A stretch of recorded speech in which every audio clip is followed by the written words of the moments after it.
말씀 보겠습니다. 열왕기상 18장인데요. 오늘 본문이 16절에서 21절. 열왕기상 18장 16절에서 21절. 제가 16절 먼저 읽겠습니다. 오바댜가 가서 아합을 만나 그에게 말하여 아합이 엘리야를 만나러 가다가 17절. 아합이 그에게 이르되 이스라엘을 괴롭게 하는 자여 너냐. 그가 대답하되 내가 이스라엘을 괴롭게 한 것이 아니라 당신과 당시 아버지 집이 괴롭게 하였으니 이는 여호와의 명령을 버렸고 당신이 바알들을 따랐습니다. 그런즉 사람을 보내 온 이스라엘과 이세벨의 상에서 먹는 바알의 선지자 450명과 아세라 선지자 400명을 갈멜산으로 모아 내게로 나오게 하소서. 아합이 이에 이스라엘의 모든 자손에게로 사람을 보내 선지자들을 갈멜산으로 모으니라. 엘리야가 모든 백성에게 가까이 나아가 이르되 너희가 어느 때까지 둘 사이에서 머뭇하려느냐. 여호와가 만일 하나님이면 그를 따르고 바알이 만일 하나님이면 그를 따를지니라 하니 백성이 말 한마디도 대답하지 아니하는지라. 아멘. 엘리야의 스토리는 엘리야가 아합 왕에게 찾아가서 이제 앞으로 내가 말할 때까지 수년 동안 비가 오지 않을 것이다, 이 가뭄을 경고한 것으로 엘리야의 스토리가 시작이 되었죠. 그래서 열왕기상 17장에 그렇게 시작이 되는데요. 영적으로 타락한 이스라엘을 하나님 그래도 찬송가네요. 예, 감사합니다. 예. 찬양이죠? 찬양 맞죠? 예. 자, 다시 시작하겠습니다. 전화를 다 꺼주시고요. 예. 제가 이렇게 웃고 있지만 속으로는 지금. 예. 자, 엘리야의 스토리 17장부터 시작이 되는데 엘리야의 스토리는 엘리야가 아합 왕에게 찾아가서 이제 수년 동안 비가 오지 않을 것이다, 비도 이슬도 없을 것이다 라고 경고한 것으로 엘리야의 이야기, 엘리야의 역사가 시작이 되었습니다. 영적으로 타락한 이스라엘을 하나님께로 돌아오게 하시기 위해서 하나님께서 이스라엘에 기근을 주신 것입니다.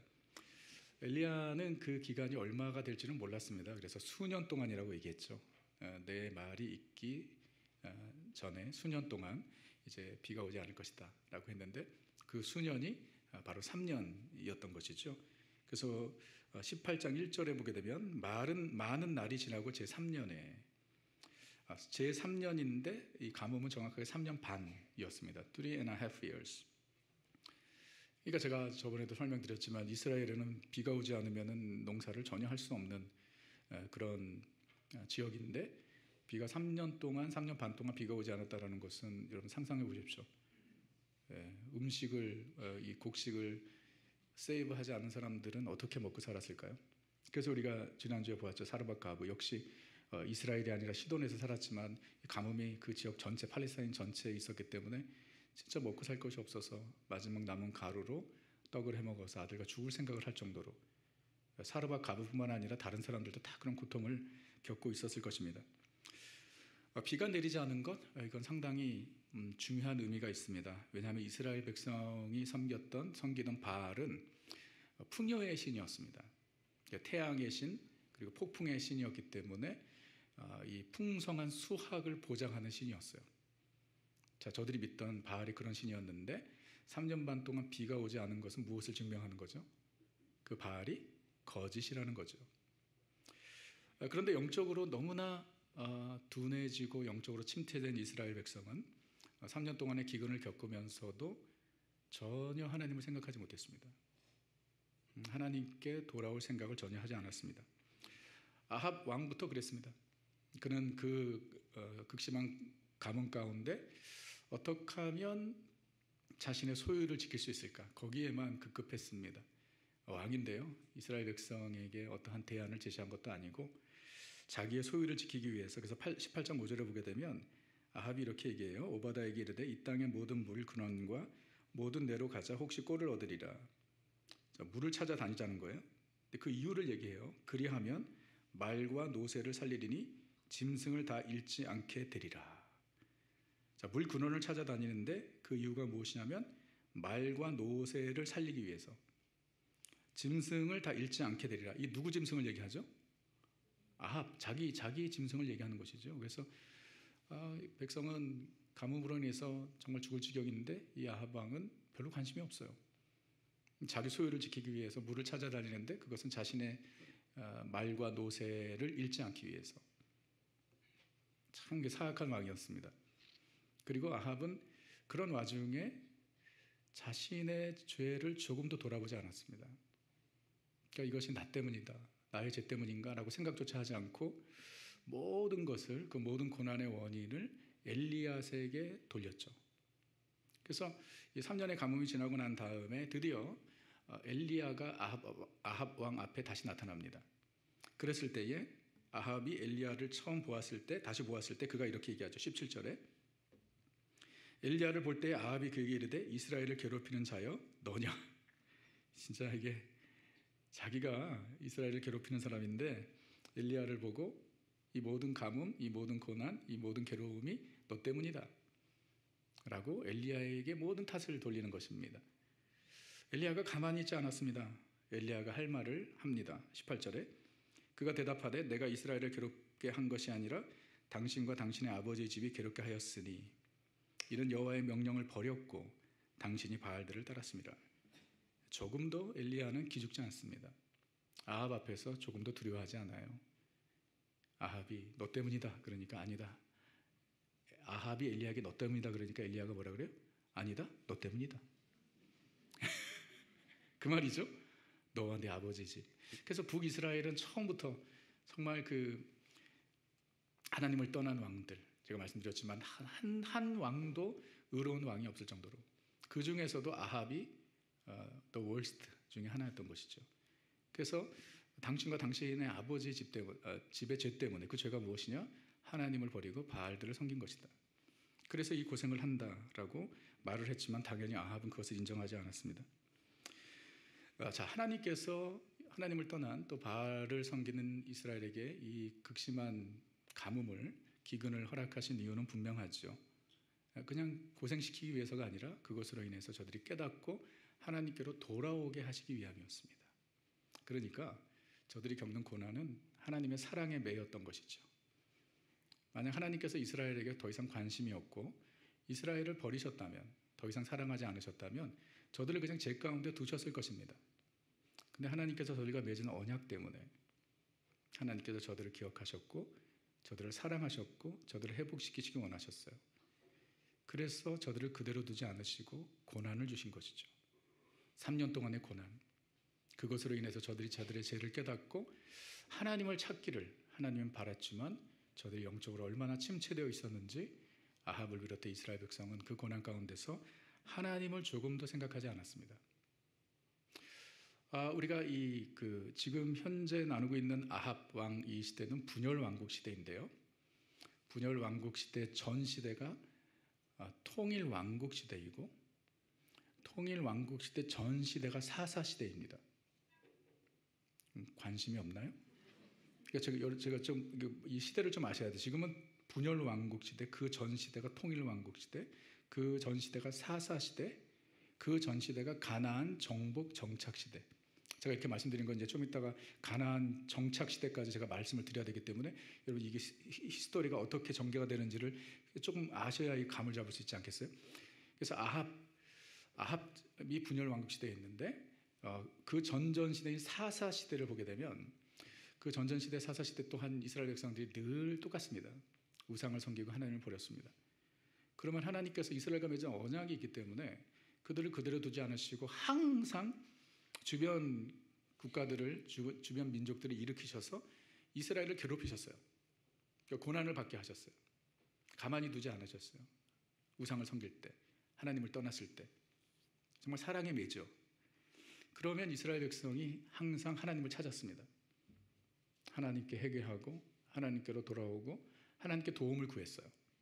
그러면 하나님께서 저들의 기도를 들으시고 사사를 보내셨어요. 그 사사를 통해서 그 주변 그 민족들의 공격에서부터 이스라엘을 지켜주시고 회복시켜 주셨어요. 그럼 또 평안한 때가 와요. 그러면 또 이스라엘 백성이 우상을 섬겼어요. 하나님께서 또 괴롭히셨어요. 그러면 또 하나님께로 돌아왔습니다. 이게 7번 반복되는 것이 사사기의 내용이에요.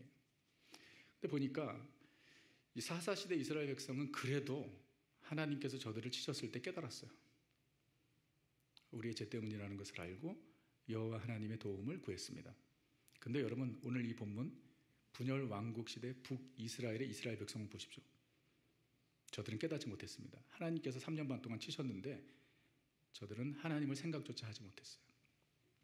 여러분, 하나님께서는 때로 우리가 죄 가운데 있을 때에 또는 잘못된 길로 갈 때에 우리를 하나님께로 돌이키게 하시기 위해서 또는 올바른 길로 우리를 인도하시기 위해서 고난을 허락하실 때가 있어요.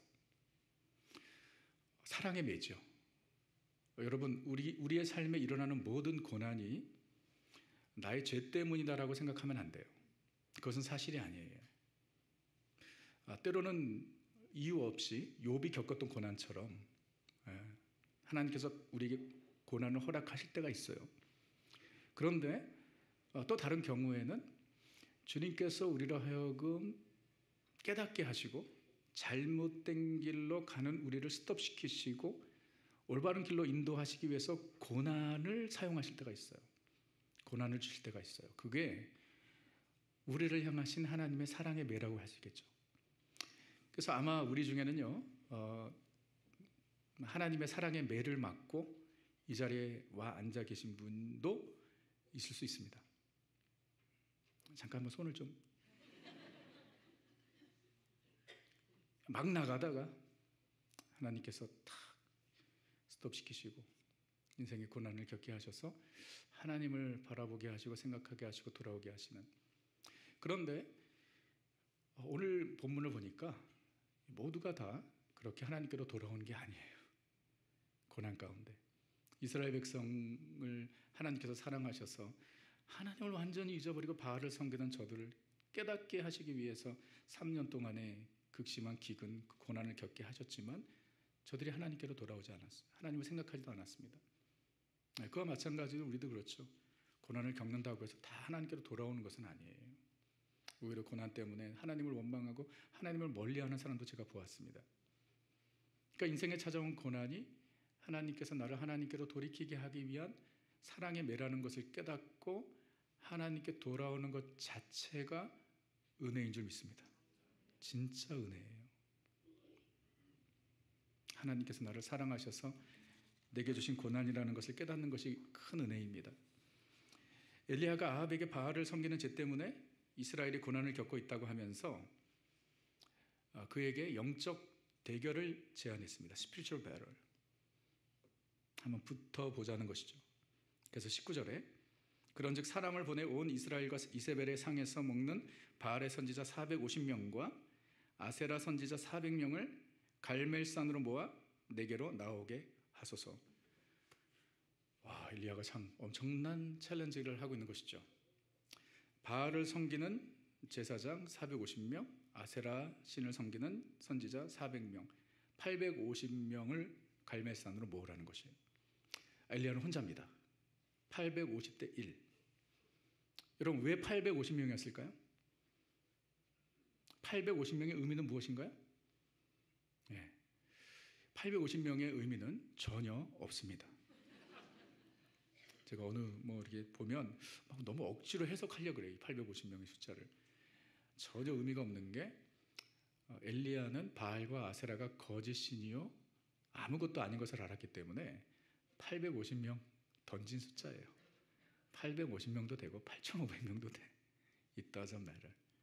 바알과 아세라가 존재하지 않는 신이기 때문에, 거짓이기 때문에.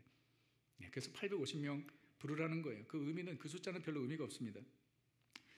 엘리야는 그것을 통해서 이스라엘 백성에게, 하나님을 떠난 바알을 섬기는 이스라엘 백성에게 오직 여호와 하나님만이 참 하나님이심을 보여주기 원했던 것이죠. 이 아합은요, 엘리야의 제안을 흔쾌히 받아들입니다. 20절. 아합이 이에 이스라엘의 모든 자손에게로 사람을 보내 선지자들을 갈멜산으로 모으니라. 엘리야가 이렇게 제안을 하니까 전혀 토를 달지 않네요.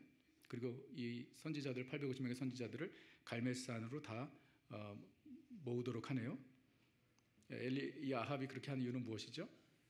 그가 바알과 아세라를 정말 믿었기 때문이죠. 아합의 신앙이었습니다. 바알과 아세라를 살아있는 신으로 믿었던 것이. 그래서 엘리야가 제안을 하니까 그렇게 해보자 라고 한 것입니다. 그날 갈멜산에는 850명의 바알과 아세라 선지자들뿐만 아니라 백성이 함께 모였습니다. 이스라엘 백성이 함께 모였어요. 그래서 엘리야가 이스라엘 백성에게, 갈멜산에 모인 이스라엘 백성에게 도전합니다. 그리고 저들을 책망합니다. 그게 오늘 21절 이거 키버스인데요. 한번 보세요. 엘리야가 모든 백성에게 가까이 나아가 이르되 너희가 어느 때까지 둘 사이에서 머뭇하려느냐. 여호와가 만일 하나님이면 그를 따르고 바알이 만일 하나님이면 그를 따를지니라 하니 백성이 말 한마디도 대답하지 아니하는지라. 엘리야가 백성에게 너희가 어느 때까지 둘 사이에서 머뭇하려느냐. 이 둘 사이가 어느 사이죠? 한쪽은 여호와 하나님이죠. 또 다른 한쪽은 바알이죠. 그 둘 사이에서 어느 때까지 머뭇하려느냐. 여러분 그걸 보면 이스라엘 백성이 하나님을 완전히 떠난 것이 아닙니다. 하나님도 믿고 바알도 믿고 하나님도 섬기고 바알도 섬기고 소위 양다리를 걸친 것이죠. 그런데 이게 구약시대 이스라엘 백성의 고질적인 문제였어요. 처음부터 그랬습니다. 그러니까 하나님께서 부르시고 하나님께서 선택받은 백성임에도 불구하고 하나님을 완전히 버리진 않지만 그래도 우상도 함께 섬기는, 이게 이스라엘이 처음 만들어졌을 때부터, 국가로 세워졌을 때부터 그랬고 구약의 이스라엘 백성의 히스토리가 바로 그것이에요. 늘 머뭇 둘 사이에서 온전히 하나님께로 나아가지 못하는 그 모습이 이스라엘 백성의 모습이었는데 그것은 처음부터 그랬습니다. 고대 시대 모든 민족들은요 우상을 섬기고 다 다신을 믿었습니다. 그러니까 이스라엘만 유일신이신 하나님 여호와 하나님을 섬겼던 거예요. 이스라엘만. 모두가 다 우상을 섬기고 모두가 다 다신을 섬겼습니다. 믿었습니다. 그런데 이스라엘만, 하나님께서 선택하신 이스라엘만 유일신이신 여호와 하나님을 믿고 섬겨야 했어요. 그렇기 때문에 이스라엘 백성들에게는 늘 어떤 유혹이 있었을까요? 우상 숭배의 유혹이 있었던 것이에요. 주변이 다 우상 숭배니까. 그래서 하나님께서 저들이 처한 상황을 아시고 저들에게 십계명을 주셨을 때에 제1계명이 무엇이죠? 나 외에 다른 신을 두지 말라. 두 번째는요, 그 어떤 형상도 우상도 만들지 말라.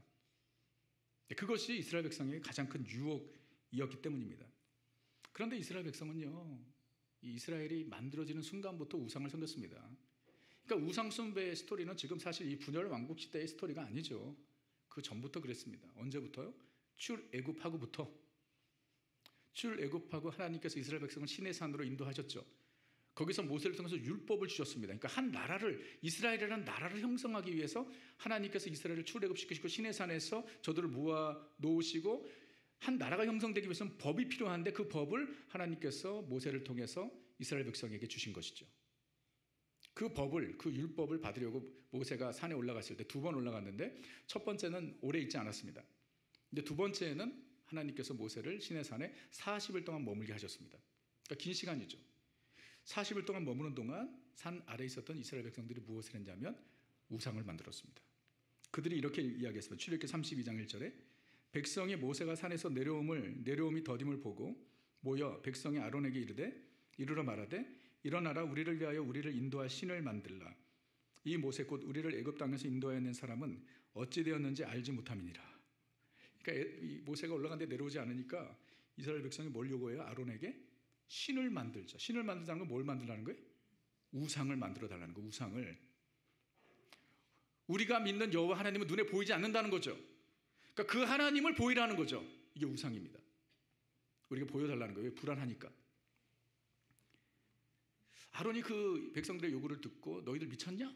라고 했어야 되는데 아론이 그대로 행합니다. 그래서 사람들이 가지고 온 그 금고리들을 가지고 와가지고 녹여가지고 금송아지를 만들죠. 금송아지를 만들고 제단을 만들어서 그 앞에서 먹고 술을 마시고 춤을 추고 뛰어노는, 정말 너무나 참 난감한, 그 충격적인 모습이 아닐 수 없습니다. 아론이 왜 이렇게 했을까요? 역시 모세가 올라가서 내려오지 않으니까 불안했기 때문에 그럴 수도 있습니다. 근데 아론이 금송아지를 만들어가지고 백성에게 보이면서 뭐라 그런지 아세요? 32장 4절 5절에 이스라엘아 이는 너희를, 이 금송아지에 지금 금송아지를, 글쎄요 금송아지가 얼마나 컸는지는 모르겠어요. 그렇죠?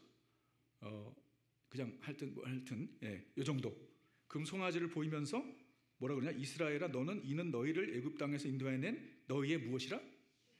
자, 애굽에서 인도해낸 신이 누구시죠? 여호와 하나님이죠. 야, 여호와 하나님이다 그러는 거예요. 우상을, 그 금송아지를 보여주면서 아론이 보고 그 앞에 제단을 쌓고 이에 아론이 공포하여 이르되 내일은 누구의 날이라? 여호와의 절이리라. 그러니까 아론은 여호와 하나님을 형상화한 것입니다. 보여주고 싶었던 거죠. 자, 우리가 믿는, 우리를 애굽에서 인도해낸 하나님이 바로 이거다. 금송아지.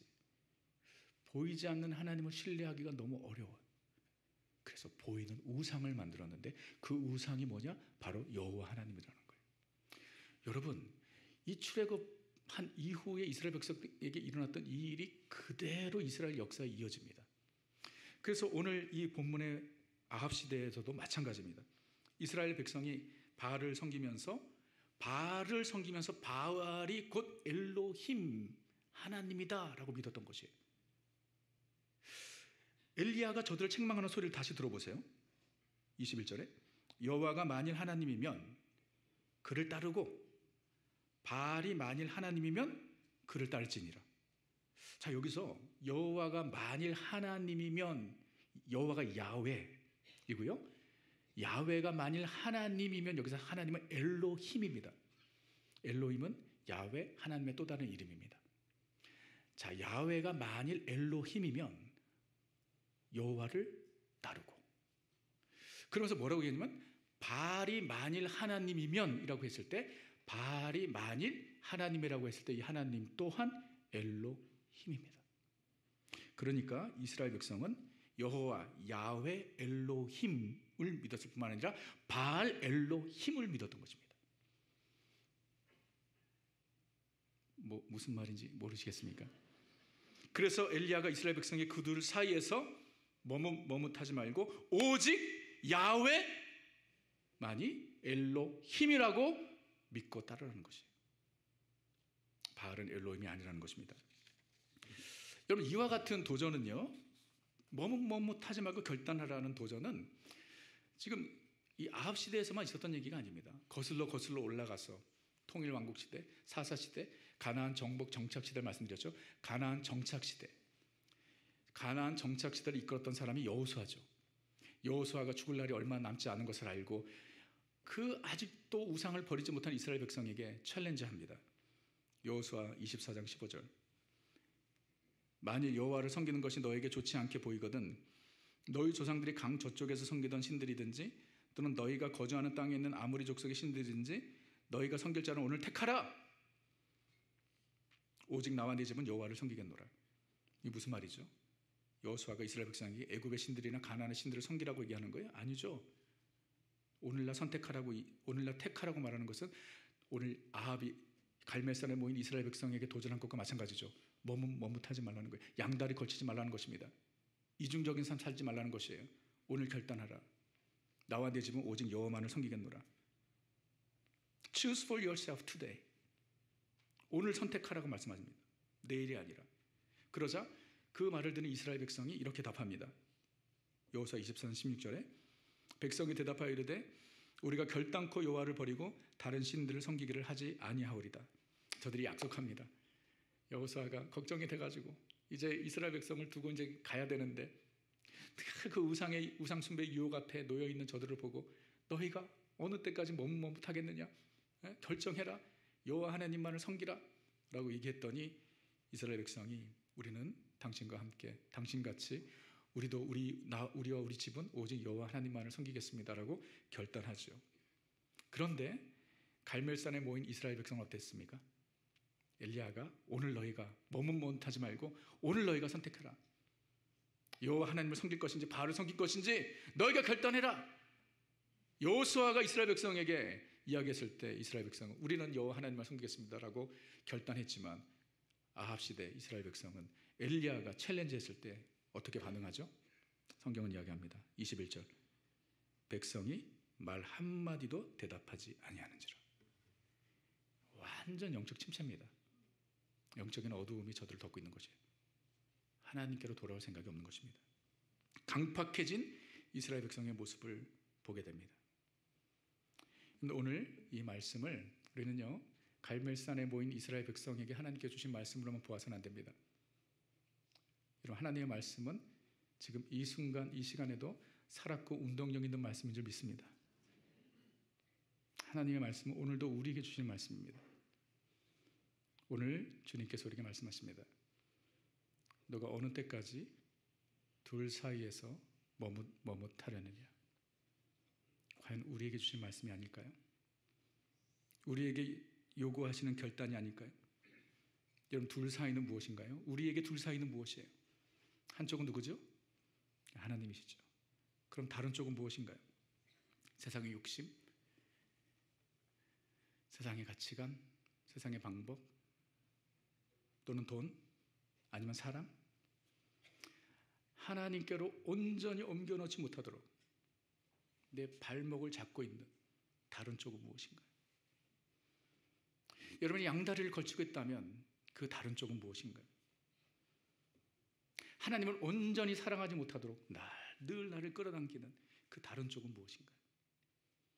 우리가 머뭇하고 있다면, 여러분, 하나님은요, 우리가 하나님을 사랑하되 하나님을 가장 사랑하기를 원하십니다. 그냥 하나님도 사랑하는 것 아니에요. 하나님을 가장 사랑해야 돼요. 예수님께서 말씀하셨어요. 마태복음 10장 37절에 아버지나 어머니를 나보다 더 사랑하는 자는 내게 합당하지 아니하고 아들이나 딸을 나보다 더 사랑하는 자도 내게 합당하지 아니하다. 부모와 자식을 사랑하는 것이 잘못된 것입니까? 절대 아니죠. 사랑하라고 성경은 이야기합니다. 그러나 하나님보다 더 사랑해서는 안 된다는 것이죠. 하나님보다 사랑하는 것이 있어서는 안 된다는 거예요. 하나님은 우리가 하나님도 섬기는 것이 아니라 하나님만 섬기기를 원하십니다. 우리는 두 주인을 섬길 수가 없기 때문입니다. 예수님께서 말씀하셨습니다. 마태복음 6장 24절에 한 사람이 두 주인을 섬기지 못할 것이니 혹 이를 미워하고 저를 사랑하거나 혹 이를 중히 여기고 저를 경히 여김이라. 자, 두 주인을 섬길 수 없다는 거예요. 그러면서 뭐라고 말씀하시냐? 너희가 하나님과 무엇을? 재물을 겸하여 섬기지 못하니. 여러분, 이것은 너무나 중요한 말씀입니다. 두 주인을 섬길 수 없는데 하나님과 무엇을 겸하여 섬길 수 없다고요? 재물을 섬길 수 없다는 것은 하나님 자리에 누가 있을 수 있다는 거예요? 돈이 있을 수 있다는 것입니다. 이 돈이 무엇이에요? 바알이죠. 하나님과 돈을 겸하여 섬길 수 없다고 예수님께서 말씀하십니다. 돈의 힘이 얼마나 대단한지 예수님은 아셨던 것이죠. 돈의 힘은, 돈의 파워는 대단합니다. 돈 때문에 형제 애도 깨지고 우정도 파괴되고 심지어 하나님도 멀리합니다. 돈 때문에 신앙적 열정도 사라집니다. 요한계시록의 7교회들 중에 하나였던 라오디게아 교회가 그랬습니다. 예수님께서 라오디게아 교회를 책망하셨는데 이렇게 책망하셨어요. 요한계시록 3장 16절에 내가 이같이 미지근하여 뜨겁지도 아니하고 차지도 아니하니 내 입에서 너를 토하여 버리리라. 그러니까 신앙적 열정이 다 사라져버린 교회예요. 열정이 없어. 너미너 크리스찬이죠. 그 이유를 예수님께서 이어서 말씀하십니다. 17절에 그 이유를 지적하십니다. 네가 말하기를 나는 부자라 부요하여 부족한 것이 없다 하니. 라오디게아 지역은요 상당히 부한 도시였습니다. 거기 사는 성도들이요 다 돈이 많았던 것이죠. 여러분, 돈이 많은 것이 잘못된 것인가요? 왜 대답 안 하세요? 돈 많은 거 좋은 거 아니에요? 부자 되는 거 좋은 거 아니에요? 보세요. 나는 부자라 부족한 것이 없다. 부러운 사람이죠. 근데 예수님께서 그것을 지적하십니다. 왜냐하면 저들의 부요함이 무엇을? 신앙의 열정을 다 식게 한 거예요. 주님과의 관계에서 얻는 즐거움보다 그 부를 누리는 즐거움이 저들에게 더 컸던 거예요. 예수님과의 교제를 저들이 기대하기보다 그 돈을 가지고 즐기는 것을 저들이 더 기대했던 것이죠. 요즘 현대 우리의 모습이 아닌가라고 생각할 수 있습니다. 그래서 차지도 덥지도 않은 다 식어져 버리고 다 열정이 사라져 버린 그런 교회가 된 것이에요. 그래서 그것을 회복하기 위해서 예수님께서 뭐라고 저들을 초대하시냐면 요한계시록 3장 20절에 볼지어다 내가 문 밖에 서서 두드리노니. 우리가 너무 잘 아는 말씀이죠. 누구든지 내 음성을 듣고 문을 열면 내가 그에게로 들어가 그와 더불어 먹고 그는 나와 더불어 먹으리라. 우리가 전도 집회할 때, 우리가 전도할 때 가장 많이 사용하는 구절이죠. 예수님 영접하라고. 그렇게도 사용할 수 있습니다. 그러나 이 말씀은 1차적으로 불신자들이 아니라 성도들에게 주신 말씀이에요. 라우디가 교회에 주신 말씀입니다. 뭐라고 말씀하세요? 나를 영접하라. 내가 너에게로 들어가 너와 함께 먹고 너는 나와 함께 먹으리라. 여러분, 먹는다는 것이 무엇을 의미하죠? 펠로십을 의미하는 것이죠. 나는 부자라 부유하고 부정한 것이 없다.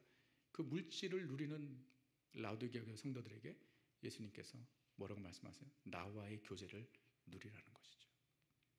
이런 돈 때문에 주님과의 교제에서 멀어질 수 있습니다. 하나님을 섬기든지 재물을 섬기든지 둘 중에 하나입니다. 하나님도 섬기고 돈도 섬길 수 없다는 것입니다. 하나님도 사랑하고 돈도 사랑할 수 없다는 것이에요. 누가복음 18장에 보면 한 부자 청년이 예수님을 찾아옵니다. 그 부자 청년이 예수님께 어떻게 하면 영생을 얻을 수 있습니까? 라고 질문했을 때 예수님께서 계명을 지키라 그랬어요. 그랬더니 그 부자 청년이 얼마나 용감한지, 나는 어렸을 때부터 지금까지 모든 계명을 다 지켰습니다. 그러자 예수님께서 그 청년에게 이렇게 말씀하셨어요. 누가복음 18장 22절에 내게 아직도 한 가지 부족한 것이 있으니 내게 있는 것을 다 팔아 가난한 자들에게 나눠주라. 그리하면 하늘에서 내게 보화가 있으리라. 그리고 와서 나를 따르라. 예수님께서 부자 청년에게 모든 것을 다 팔아 가난한 사람들에게 나누어 주고 나를 따르라고 말씀하셨어요.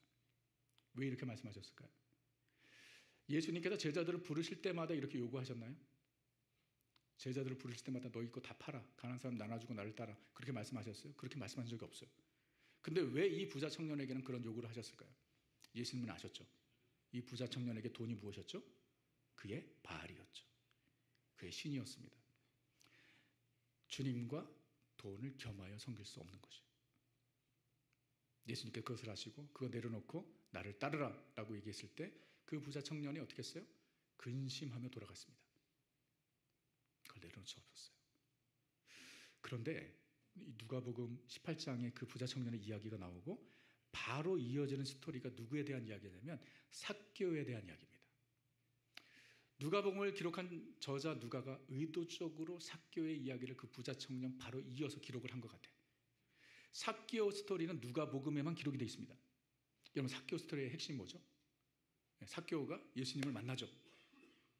그래서 그 삭개오가 키가 작았다죠. 그래서 왜 웃으세요? 근데 무슨 생각하신 거예요? 키가 작았는데 예수님 너무 보고 싶은 거예요. 그래서 나무 위에 올라가서 예수님을 바라보는데 예수님께서 삭개오야 내려오라. 삭개오를 아셨다는 거죠. 놀라서 그의 집에 예수님을 영접했을 때 그가 예수님을 믿게 되죠. 그러자 예수님께서 그에게 요구하신 것도 아닌데 삭개오 스토리의 결론이 무엇이냐면 삭개오가 결단을 합니다. 무슨 결단을요? 자기가 지금까지 삭개오는요, 돈이 그의 바알이었습니다. 돈이 그의 신이었죠. 그래서 사람들에게 욕을 먹어도 괜찮아. 돈만 벌으면 돼요. 부자만 되면 돼. 뭐 매국노라고 부르든 뭐 나쁜 놈이라고 부르든 더러운 자로 부르든 상관없어. 돈이 나의 신이기 때문에. 그렇게 살았던 사람이 삭개오예요. 근데 예수님을 딱 만나니까, 예수님을 주인으로 영접하니까 아무 의미가 없는 거예요. 그래서 그가 어떤 결단을 내리죠? 이렇게 예수님께 약속합니다. 자신의 재산 절반을 가난한 사람에게 나눠주고 내가 누구에게 훔쳐서 도둑질해서 속여서 번 것이 있으면 4배를 갚겠다고 그가 고백을 합니다. 삭개오가 번 돈의 대부분 다 사기쳐서 번 돈이에요. 말이 꼬였어. 그러니 거의 대부분 그의 재물을 내려놓겠다는 것이죠. 주님과 돈을 겸하여 섬길 수 없다는 것을 보여주는 케이스입니다. 부자 청년은 계속해서 돈이 신이에요. 근데 삭개오는 예수님을 진정으로 만나니까 예수님이 신이에요. 예수님이 하나님이세요.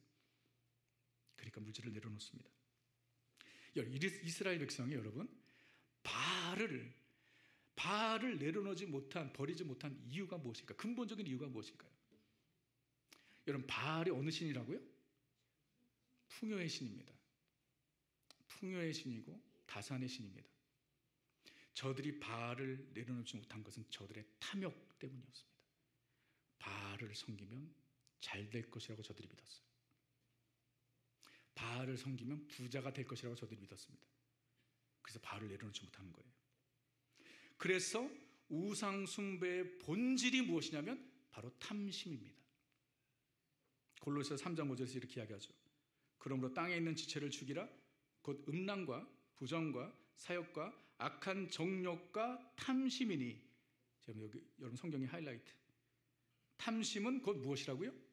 우상 숭배니라. 우상 숭배가 곧 탐심이라는 것입니다. 사람들이 우상을 만들어서 섬기는 근본적인 이유는 복 받으려고 하는 것이죠. 무슨 복이요? 물질적인 복이죠. 그래서 예수님께서 두 주인을 섬길 수 없다고 말씀하시면서 하나님과 재물을 같이 섬길 수 없다고 말씀하신 거예요. 이 우상 숭배의 본질이 바로 탐심, 탐욕이기 때문입니다. 결국 물질적인 풍요와 형통을 위해 우상을 버리지 못한 것입니다. 사랑하는 성도 여러분, 그 무엇도 우리의 삶에 하나님의 자리를 차지할 수 없습니다. 여러분 아멘? 하나님을 우리의 삶 중심에 모셔야 합니다. 우리의 보좌에 주님을 모셔야 돼요. 그리고 주님만을 사랑하고 주님만을 섬기고 주님만을 높이고 주님만을 경배해야 됩니다. 여러분 크리스천의 삶은요 만입니다. 주님도가 아닙니다. 주님도 사랑하고 주님도 섬기고 주님도 높이고 주님도 경배하고 주님도 따르는 것이 아니에요. 옥리입니다. 솔라입니다. 주님만 사랑하고 주님만 섬기고 주님만 따르고 주님만 높이는 것. 여러분 그것이 우리의 삶이 되어야 합니다. 여러분 우리가 그렇게 해야 하는 이유가 무엇입니까? 하나님께서 우리를 그렇게 사랑하셨기 때문입니다. 여러분 하나님께서 우리를 사랑하셔서 영원히 죽을 수밖에 없는 우리들이었지만 우리를 위해 독생자 예수 그리스도를 보내주시고 예수님께서 십자가에서 우리가 당해야 할 고난을 당하심으로 우리의 죄를 사하여 주시고 우리를 하나님의 거룩한 자녀로 삼아주셨기 때문에 그 은혜로 인하여 우리가 이 자리에 있기 때문에 우리가 사는 날 동안 오직 주님만을 높이고 주님만을 섬기고 주님만을 사랑하고 주님만을 경배해야 할 줄 믿습니다. 그 은혜가 우리 가운데 임했기 때문입니다. 주님 도가 아닙니다. 여러분 주님만입니다. 그 결단이 우리 가운데 필요한 것이에요. 여러분 더 이상 둘 사이에서 머뭇하지 마십시오. 오늘 말씀을 주님께서 나에게 주시는 말씀으로 받으시길 바랍니다. 어디에 어느 사이에서 머뭇하고 계신가요? 아직도 여러분 둘 사이에 머뭇하면요 사고 납니다. 다칩니다. 피곤해요. 제 친구가 진짜 교통사고를 당했는데 너무 황당하게 교통사고를 당했어요. 운전을 하는데 모르는 길을 가다가 언덕길이었어요. 언덕길을 이렇게 쭉 내려오는데 내려오는 길이 오른쪽으로 왼쪽으로 갈리는 거였어요. 이 친구가 운전하는 친구가 어디로 갈지를 몰라가지고 뒤에 있는 친구들에게 옆에 탄 친구들에게 야 어디로 가야 돼 그랬더니 한 친구가 오른쪽 다른 친구가 왼쪽 그랬어요. 오른쪽 왼쪽 하는 순간 머뭇하다가 중간으로 갔어요. 진짜 싫어합니다. 근데 그 예화가 이렇게 딱 맞는 것 같지는 않은데 아무튼 여러분 적당히 타협하며 신앙생활 하는 거 너무 힘들지 않나요? 여러분 양다리 걸치는 거 너무 어렵지 않으세요? 양다리 걸쳐보지 않으셨어요? 양다리 걸치는 거 얼마나 힘든 일이에요. 교회 오면 교회 오는 대로 죄인인 것 같아서 늘 괴로워. 세상에 나가면 또 크리스찬인데도 그렇게 사는 것도 힘들어. 얼마나 힘들어. 여러분 고생이 많으십니다. 진짜 머뭇하는 게 너무 힘든 거예요. 그래서 온전히 하나님의 말씀을 따라 살 것인가 세상의 방법대로 살 것인가 늘 머뭇하고 왔다 갔다 갈팡질팡 하고 얼마나 힘든 일이에요. 그냥 하나님의 말씀 따라 주님 말씀하시면 내가 나아가리이다. 여러분 그렇게 결단하고 살고 싶지 않으세요? 그렇게 살아보고 싶지 않으세요 여러분? 그냥 이것만 따라 하나님 말씀 따라 살고 싶어요. 하나님 의지할까 말까 머뭇하지 말고 그냥 주님만을 의지하고 살고 싶지 않으세요? 그렇게 한번 살아보실 생각 없으세요? 제가 너무 약하게 얘기를 하고 있네요. 네? 그렇게 사시기를 바랍니다. 내가 주님께 다 맡길 것인가 말 것인가 머뭇하지 말고 그냥 다 주님께 맡겨보시면 어떠세요? 베드로전서 5장 7절의 말씀처럼 너희 염려를 다 주께 맡겨버리라. 주님께서 책임져 주신다고 말씀하셨어요. 그냥 주님께 다 맡기는 거예요. 주님께도 돌보실 것을 믿고 맡기고 다시 받고 그렇게 하지 말고 그냥 주님께 다 맡기는 삶을 살고 싶지 않으세요? 나의 삶을 주님께 드릴까 말까 머뭇하지 말고 그냥 나의 삶 전부를 주님께 드리면 어떨까요? 어차피 주님께서 나를 구원해 주시고 이 세상 잠깐 살다가 주님 앞에 가는 것인데 주님 내 삶 전부를 주님께 드립니다. 머뭇하지 말고 주님 말씀 따라 살겠습니다. 주님만 의지하고 살겠습니다. 주님께 나의 모든 짐을 다 맡기겠습니다. 주님, 나의 삶을 주님께 드립니다. 그럼 결단하면 어떠실까요? 선교를 갈까 말까 머뭇머뭇하지 말고 가면 어떠시겠어요? 라고 얘기하려다가 이제 다 찼어. 이런 얘기 안 해도 돼. 웨이팅 리스트는 가능합니다. 오직 주님만 따르고 섬기는 저와 여러분 되시기를 주님으로 축원하고요. 오늘 결단하세요. 주님의 말씀을 음성으로 들으세요. 내가 아직까지 주님께로 완전히 옮겨놓지 못한 나의 모습은 무엇인가? 아직까지 걸쳐놓은 내 다리는 무엇인가?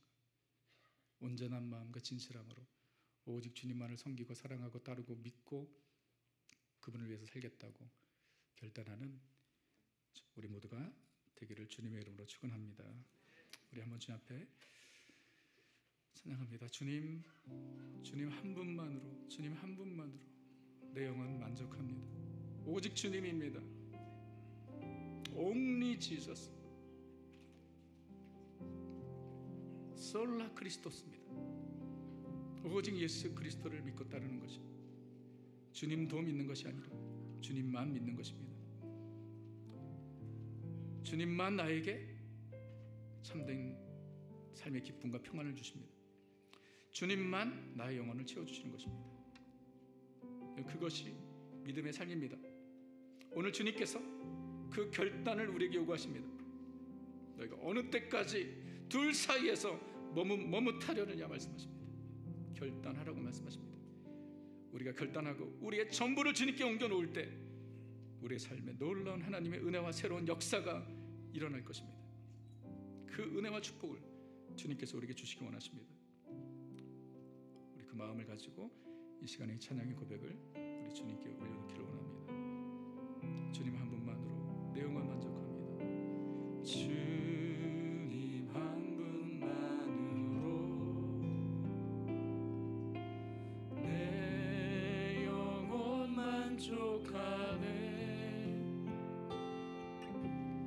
다른 종류의 즐거움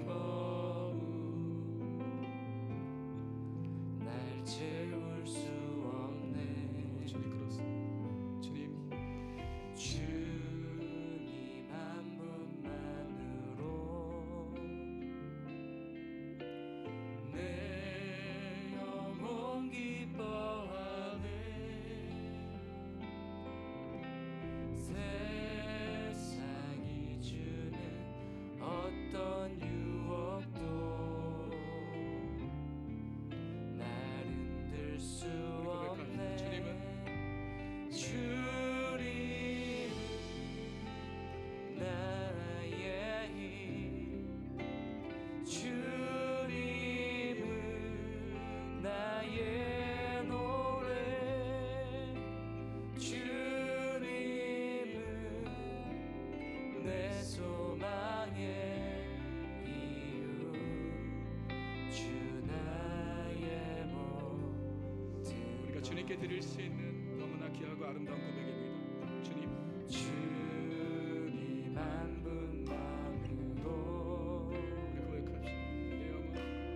내 영혼 만족하네. 다른 종류의 즐거움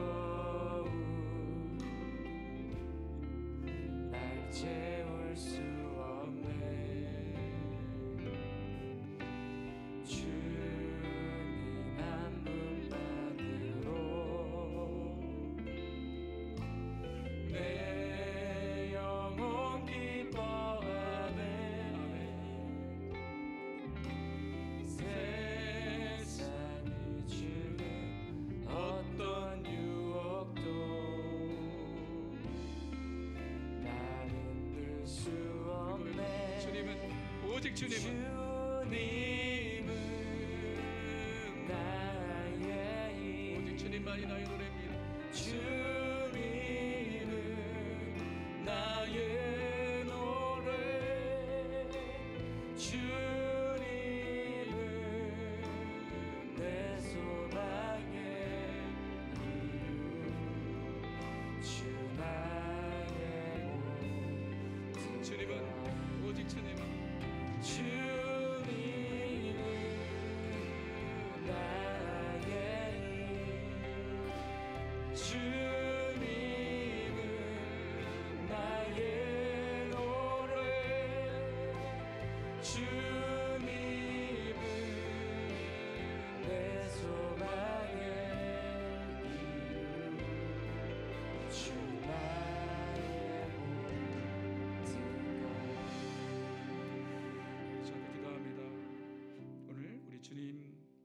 주님께서 우리에게, 저에게 말씀하십니다.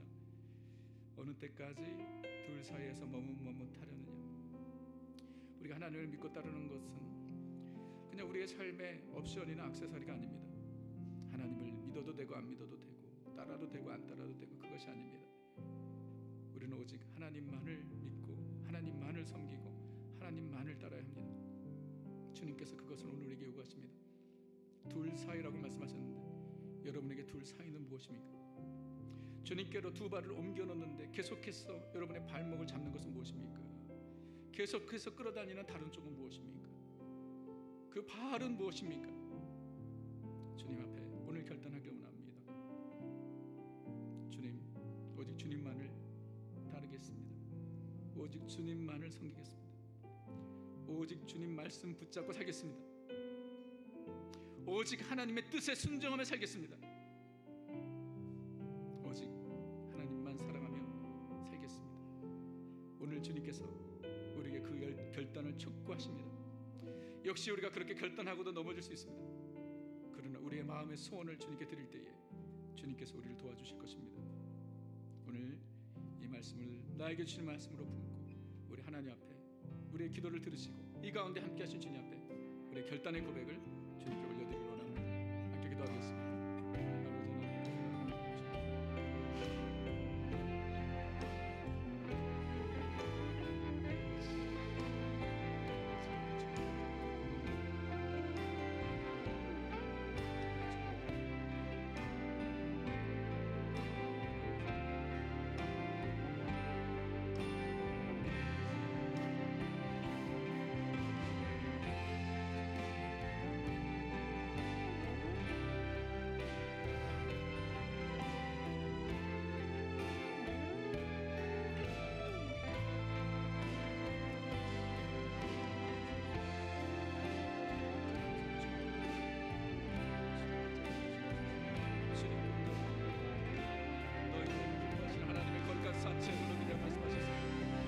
주저하지 않게 하시고 주님께 우리의 삶 전부를 드리자.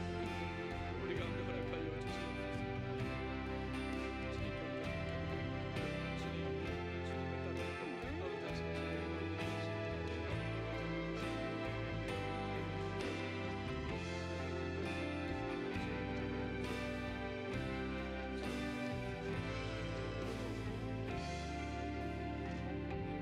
우리 주 앞을 가도 기도합니다. 하나님이 우리 삶의 주인이십니다. 내가 내 삶의 주인이 아닙니다. 하나님이 내 삶의 주인이세요. 그 은혜와 사랑으로 나를 하나님의 자녀 삼아 주셨습니다. 사도 바울이 교회를 향해 이렇게 얘기하죠. 내가 하나님의 모든 자비하심으로 너희를 권하노니 너희 몸을 하나님이 기뻐하시는 거룩한 산 제물로 드리라. 이런 너희가 드릴 영적 예배니라고 말씀하셨습니다. 다 주님의 것이에요. 여러분 머뭇머뭇하지 마세요. 미래에 대해서 걱정하고 염려하고 내가 마치 내 삶을 이끌어가는 것처럼 착각하지 마세요. 그거 다 주님께 맡기세요. 우리 자녀들, 내가 자녀들을 양육한다고 생각하지 마세요. 하나님께서 책임져 주시는 것 하나님께 다 올려드리세요. 나의 건강, 나의 경제, 하나님께서 세세히 디테일하게 우리의 삶을 아시고 주관하세요. 머뭇머뭇하지 마시고요. 그냥 주님께 다 맡기세요. 너의 염려를 다 주께 맡겨버리라. Cast out all your anxiety. 주님께 다 던져버리라는 거예요. 왜 자꾸 가지고 있냐 말이에요. 왜 머뭇머뭇하냐 말입니다. 주님께 다 드리세요. 주님 내 삶을 주님께 드립니다. 주님 우리 가정을 주님께 드립니다. 우리 자녀들을 주님의 손에 맡깁니다. 주님 나의 미래를 전적으로 주님께 드립니다. 내 삶의 주인은 하나님이십니다. 하나님만이 나의 주인이십니다. 머뭇하지 않고 주님께 드렸다가 뺏지 않고 다시 돌려받지 않고 그냥 나의 삶 전부 주님께 드리오니 주님 받아주시고 책임져 주시고 주님 인도하여 주시옵소서. 이것이 믿음입니다. 우리 주님 앞에 그런 고백 주님께 드릴 때 우리 주님 정말 기뻐하실 것입니다. 주님께서 받아주시고 우리를 품어주실 것입니다. 우리 안에 그리스도의 평강으로 충만케 해주실 것입니다. 주님께 다 맡길 때 머뭇머뭇할 때는 불안함이에요. 머뭇머뭇할 때는 주저함입니다. 낙심입니다. 절망입니다. 그러나 주님께 다 옮겨놓으면 너무 큰 평안이 주님께 주님께서 우리에게 주신 선물로 다가오는 것입니다. 주님께 다 옮겨 놓으시기 바랍니다. 다 옮겨 놓으세요. 주님께 다 맡기세요. 그리고 그렇게 하도록 주님 올려 내 삶을 주님께 드립니다. 다시 한번 주님 앞에 고백을 기도로 주님 앞에 드리겠습니다. 함께 기도하겠습니다.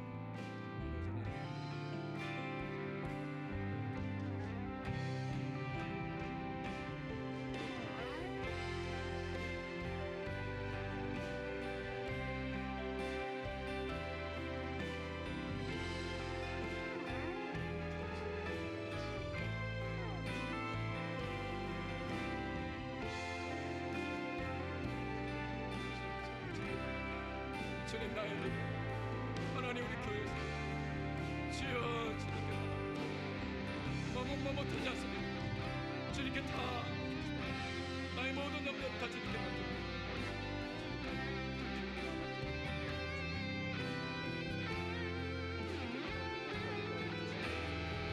내 삶 전부를 주님께 드리고 한 부분이 아니라 사역만 아니라 나의 모든 것을 주님께 올려드립니다. 주님 나의 미래를 주님께 드립니다. 주님 허락하시는 시간까지 복음을 위하여 교회를 위하여 하나님의 영광을 위하여 주님만 인생 되게 하옵소서. 주님 우리 자녀들을 주님께 드립니다. 다 주님의 것입니다. 하나님께 올려드립니다. 주님께 책임지셔서 머뭇머뭇하지 않습니다. 주님께 다 맡깁니다. 주님 책임져 주시옵소서. 주님 책임져 주시옵소서. 주님께서 우리 하나님께서 주관하시고 다스리시고 세세하게 섬세하게 우리 삶을 다루시고 주님만을 의지하고 주님 우리의 모든 것을 받아주시옵소서. 우리의 모든 염려, 우리의 모든 걱정, 오늘도 우리의 마음에 불안함과 두려움을 주는 것들 다 주님께 맡기기를 원합니다. 주님께 다 맡기고 머뭇머뭇하지 않고 주님의 손에 다 옮겨놓습니다. 주님 받아주시옵소서.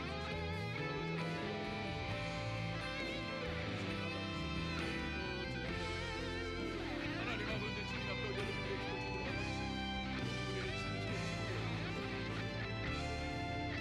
우리 찬양으로 고백합니다. 주님은 오직 주님은 나의 힘.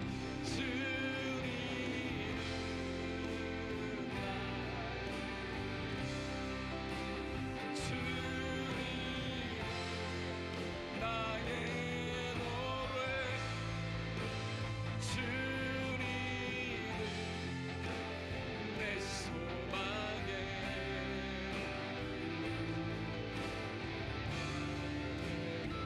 다시 한번 고백합시다. 주님만이 내 힘입니다.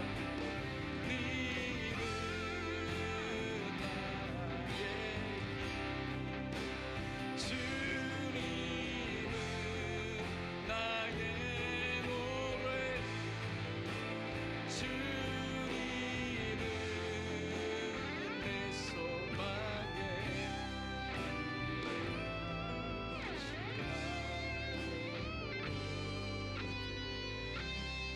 주님 감사합니다.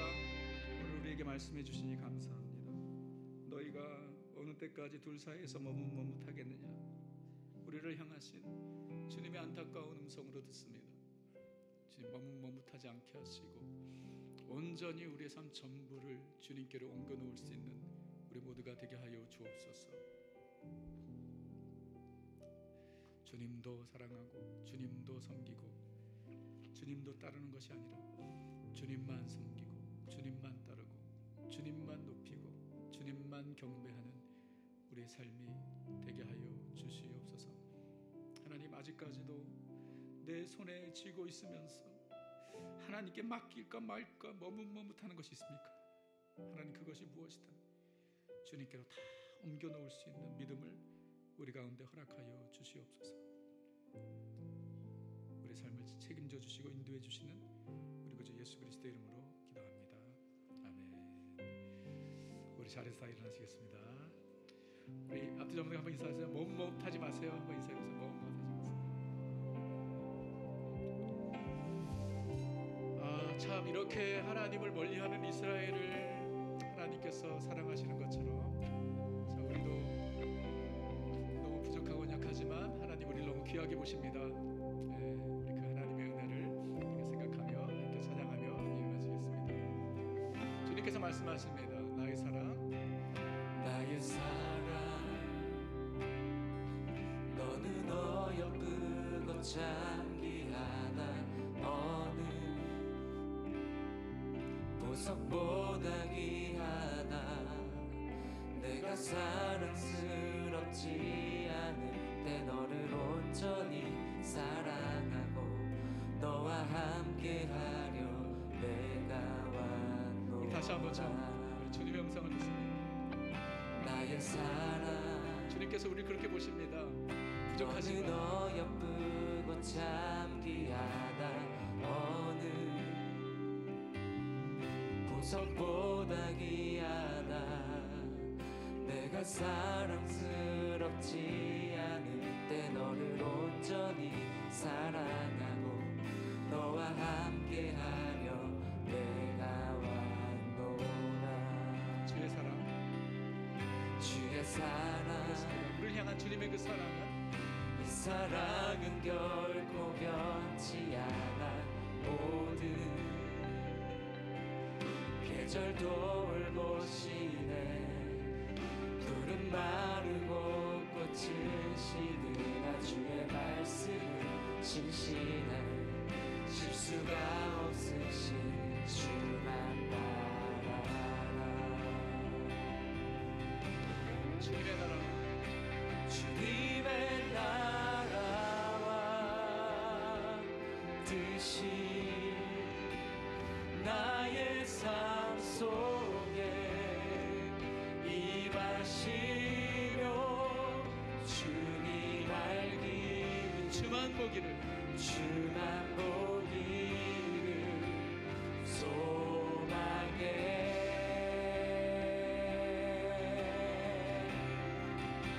거룩히 살아가 힘과 두려움 없는 믿음 주신 나의 하나님. 완전한 주님의 사랑, 완전한 사랑 찬양해. 주의 사랑, 주의 사랑 이 사랑은 결코 변치 않아. 모든 계절 돌보시네. 푸른 마르고 꽃을 주님의 말씀, 주의 말씀 우리 그 말씀 붙잡고 살아갑니다. 실수가 없으신 주만 바라라.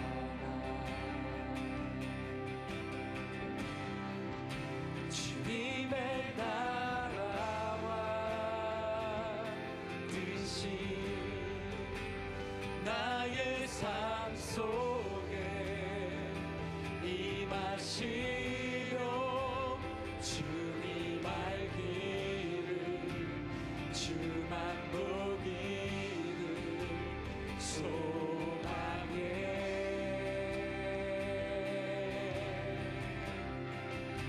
거룩히 살아갈 힘과 두려움 없는 믿음 주신 나의 하나님. 완전한 사랑 찬양해.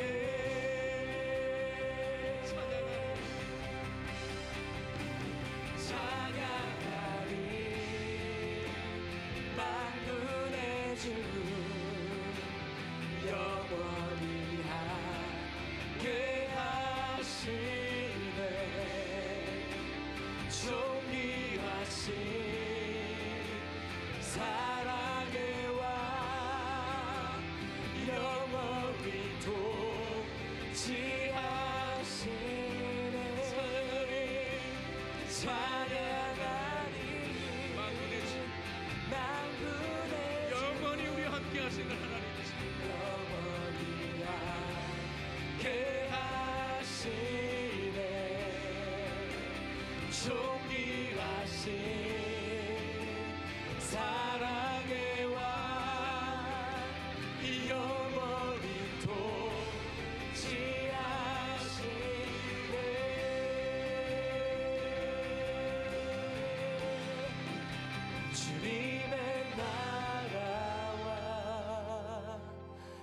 대신 나의 삶 속에 임하시며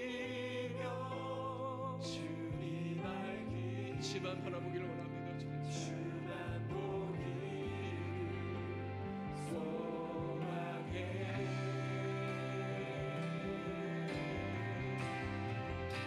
거룩히 살아가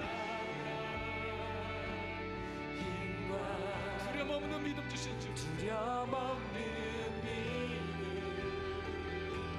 주신 나의 하나님, 우리 주님을 찬양합니다. 나의 하나님 여호와, 완전한 사랑 주님만을 찬양합니다. 찬양해 주님의 나라 우리 가운데 임하게 하옵소서. 주님의 나라와 뜻이 나의 삶 속에 임하시며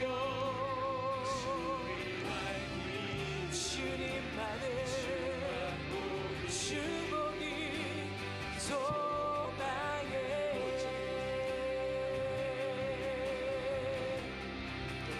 거룩히 살아가 힘과 두려움 없는 믿음 주신 나의 하나님 완전한 사랑 찬양해 여호와 우리 하나님, 나의 하나님 찬양합니다. 하나님 경배하며 찬양하며 이번 한 주간도 우리 삶의 현장에서 머뭇하지 않고 주님의 뜻을 따르며 주님의 말씀을 붙잡고 주님만 바라보며 살아가는 우리의 삶이 되게 하여 주시옵소서. 이제는 우리 구주 예수 그리스도의 한없이 은혜와 우리 하나님 아버지의 무한하신 사랑과 성령의 감동과 위로 충만하심이 머뭇하지 않고 오직 주님께만 우리의 삶의 모든 것을 올려드리는 그러기 원하는, 그렇게 결단하고 다짐하는 우리 모든 성도들 머리 위에 지금부터 영원토록 함께 있을지어다. 아멘.